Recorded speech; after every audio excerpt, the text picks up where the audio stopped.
Salut les traders, c'est Sylvain Marche, je vous retrouve pour une nouvelle crypto capsule. Alors aujourd'hui, j'ai envie de faire un focus sur un indicateur qui s'appelle le M2. Le M2, c'est un indicateur économique qui représente l'intégralité du cash liquide en circulation sur la planète ou dans un pays en particulier.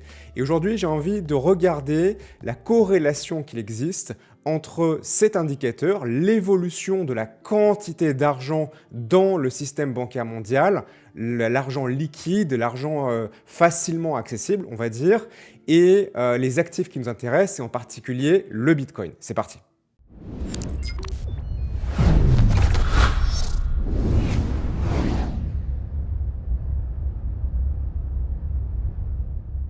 Allez, je suis très content de vous retrouver pour une nouvelle crypto capsule. Donc comme je vous le disais à l'instant d'introduction, aujourd'hui j'ai envie de faire un focus sur le M2 qui est vraiment un super indicateur économique extrêmement utile en trading et en investissement en général pour savoir si on a un accroissement de liquidité dans le système ou plutôt une contraction de liquidité dans le système financier d'un pays, d'une zone économique ou du monde en général.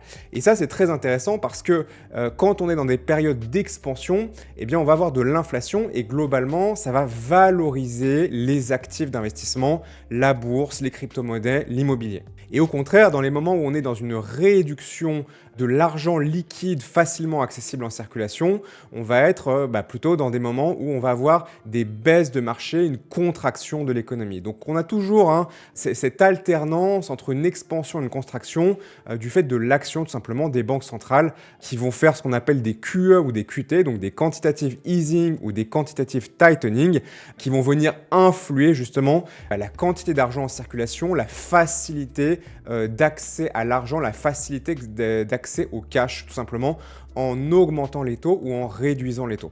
Et donc ça a un impact direct dans l'immense majorité des cas sur la direction des marchés. Et parfois, il ne faut pas forcément chercher midi à 14h et regarder quelques indicateurs très simples mais très efficaces pour avoir la direction générale du marché. Alors c'est très intéressant aujourd'hui de superposer, comme vous pouvez le voir à l'écran, le M2 qu'on voit en jaune, donc le M2 global mondial, parce qu'on pourrait prendre le M2 de la France, le M2 de l'Europe, le M2 des États-Unis. Donc là, il s'agit du M2 global, donc vraiment au niveau mondial. Si on est en train d'augmenter les liquidités en circulation ou de réduire les liquidités en circulation.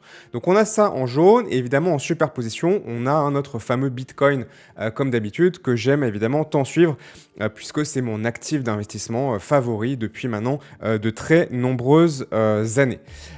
Ce qui est intéressant en superposant les deux, c'est qu'on voit bien justement, pour commencer, qu'il y a un effet de corrélation qui est quand même très fort entre l'expansion du M2, donc l'augmentation de la circulation de l'argent et la montée des prix du Bitcoin. Et inversement, quand on a une baisse du M2, on a également une baisse du prix de Bitcoin. Vous pourriez mettre ça aussi sur les S&P 500, dans une moindre mesure sur les indices européens, et on aurait quelque chose également quand même d'assez similaire. Alors comment est-ce que ça peut nous aider pour tout simplement prendre de meilleures décisions en trading ou en investissement sur les crypto-monnaies en général et sur le Bitcoin en particulier? Ce qui est intéressant, c'est que souvent, on a un effet de décalage, on a un effet de retard. C'est-à-dire que quand le M2 se met de nouveau à s'étendre, à augmenter, la quantité d'argent se met à augmenter, on ne va pas immédiatement, instantanément, de manière parfaitement parallèle et superposée, au même moment, instantané, une augmentation de la valeur des actifs d'investissement. Il y a très souvent un décalage. C'est-à-dire qu'on commence à avoir une expansion de l'argent et puis au bout d'un certain temps, cet argent-là se met tout simplement à être investi et c'est à ce moment-là que les prix se mettent à monter.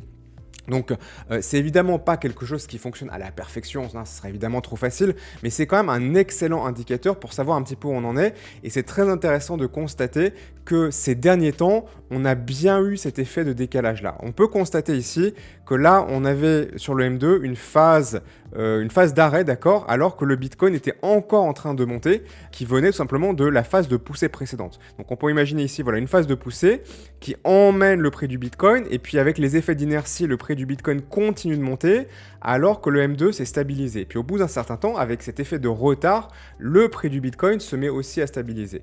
puis le prix du M2 repart à la hausse, le prix du Bitcoin ne repart pas immédiatement à la hausse, et avec encore une fois un effet de retard qui est variable, ça dépend des périodes. Actuellement, on a un effet de retard d'environ 2 à 3 mois par rapport à ces phases de baisse, d'augmentation ou de baisse du M2, mais ça peut changer en fonction des périodes, en fonction de ce qu'on appelle la vélocité de l'argent, mais bon, on pourra revenir de ça dans une autre vidéo.